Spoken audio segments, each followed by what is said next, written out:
ওকে, টেন্সের part 1 video. So টেন্সকে আমরা 3 ভাগে ভাগ করি, একটা হলো প্রেজেন্ট, একটা পাস্ট আর একটা হলো ফিউচার। এবং এই প্রত্যেকটা টেন্সের চারটে ভাগ থাকে।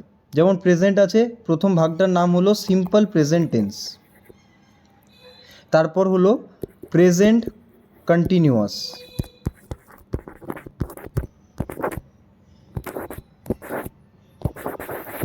এগুলো তোমরা সবাই নোট ডাউন করে নাও।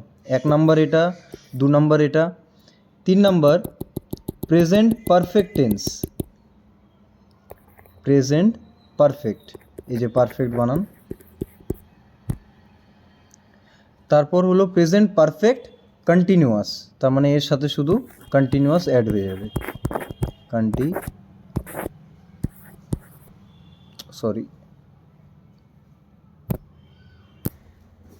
কন্টিনিউয়াস স্পেলিং এটা এখানে লিখে দিই, ওয়েট।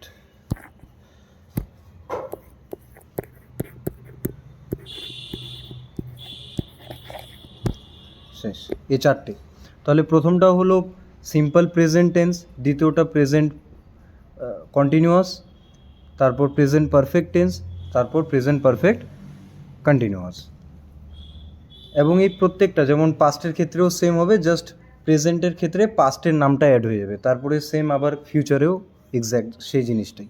ঠিক আছে, তাহলে ফার্স্ট পার্ট যেটা আমাদের সিম্পল প্রেজেন্ট টেন্স, সেটা নিয়ে ডিসকাস করা যাক। আজকে শুধুমাত্র আমরা প্রেজেন্ট টেন্স নিয়েই আলোচনা করব। ওকে, তার 4টে ভাগ। হ্যাঁ, সব নোট ডাউন করবে। ওকে, নাও প্রথম যেটা পড়ছে আমাদের সেটা হলো simple present tense. Simple present, এর সংজ্ঞা কি? এর সংজ্ঞা তোমরা 3টে পয়েন্ট লিখে রাখো। যদি চিরন্তন সত্য হয়, লেখো চিরন্তন সত্য, বা কোনো ডেইলি হ্যাবিট বা ইন জেনারেল কিছু বোঝাতে আমরা সিম্পল প্রেজেন্ট টেন্স ব্যবহার করি, এটা ওর সংজ্ঞা। কিন্তু এর গঠন আমাদেরকে জানতে হবে, যে সিম্পল প্রেজেন্ট টেন্সের গঠন, কারণ গঠনটাই আমাদের মেইন দরকার গ্রামার করতে গেলে। হ্যাঁ, তো প্রথম যে গঠন আছে এর সিম্পল প্রেজেন্ট টেন্সে, সেটা হলো সাবজেক্ট প্লাস ভার্ব এস বা ইএস প্লাস অবজেক্টের ফর্মে আমাদের এটা লিখতে হয়। এবার একটা এক্সাম্পল দেখা যাক।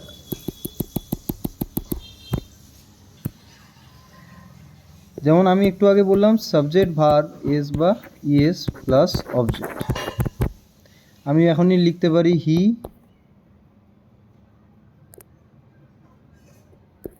Goes to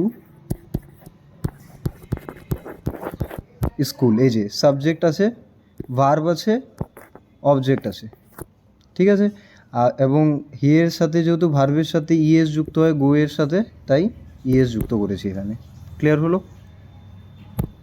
next, present continuous.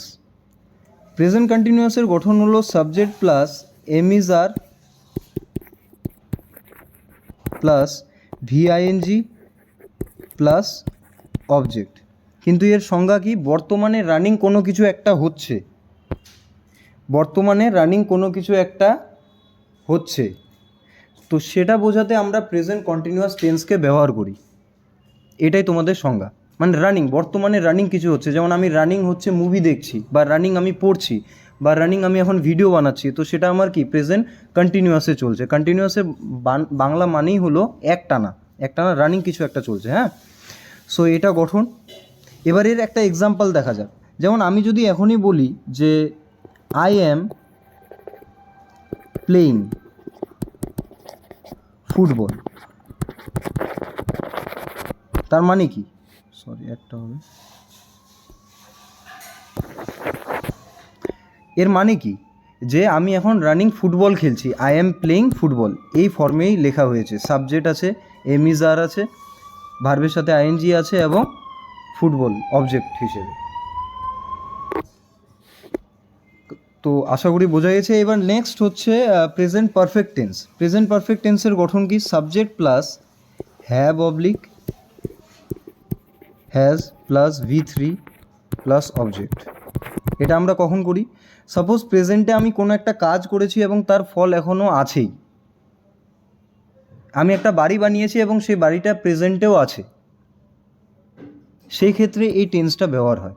বা আমি হোমওয়ার্ক কমপ্লিট করেছি, হোমওয়ার্ক কমপ্লিট করে সেটা আমার করাই আছে, তখন আমরা এই টেন্সটা ব্যবহার করি। তাহলে এর সংজ্ঞা আমরা কি লিখতে পারবো? বর্তমানে কোনো কিছু একটা করেছি এবং তার ফল এখনও আছে। এক্সাম্পল দেখা যাক। একটা এক্সাম্পলের হবে যেমন I have done my homework. I have done my homework. আমি আমার হোমওয়ার্ক করে নিয়েছি এবং সেটা এখনও আছি। এটা next last one.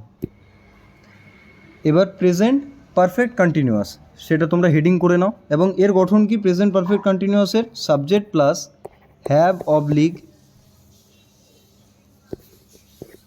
Has plus been plus VING, মানে ভার্বের সাথে ING, for oblique since object.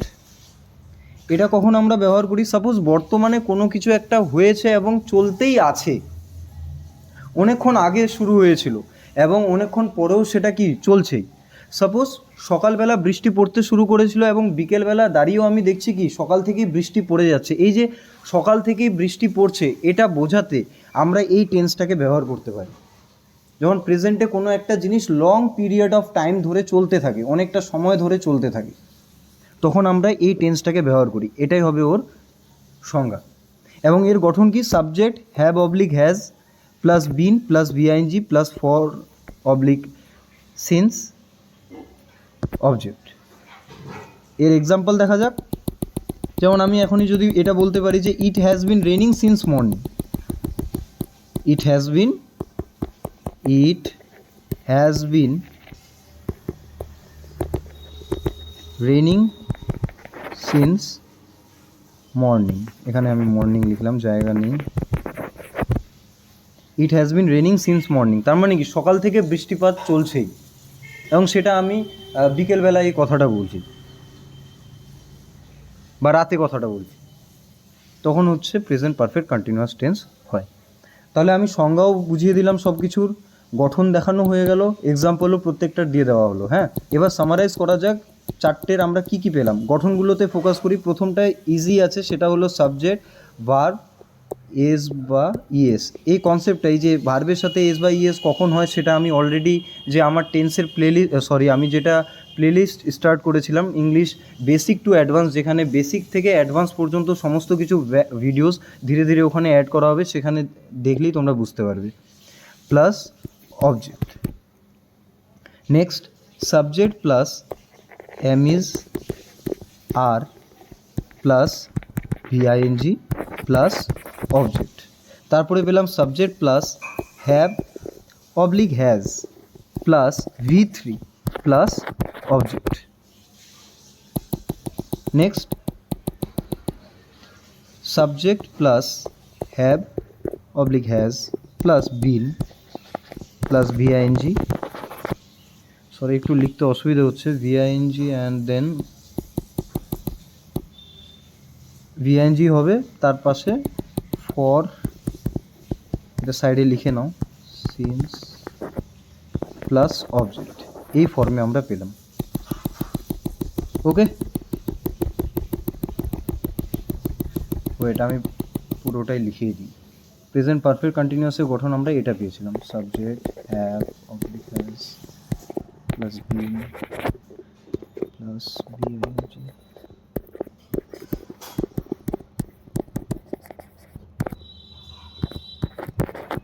Object, এই ফর্ম। সো পার্ট 1-এ এটাই ছিল। প্রেজেন্ট টেন্সের সমস্ত কিছু আমরা কমপ্লিট করে নিলাম। এরপরে পাস্ট টেন্স নিয়ে আসবে।